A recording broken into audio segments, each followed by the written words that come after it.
പാതിര നേരം പള്ളിയിൽ പോകും വെള്ളി നിലാവിനെ ഇഷ്ടമായി.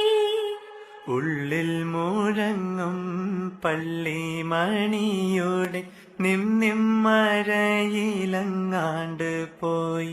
മഴവില്ല് കൊണ്ടു മന പേരെഴുതി കായൽ കടത്തിൻ വിളക്ക് പോലെ കാറ്റിൽ കെടാതെ തുളുമ്പി.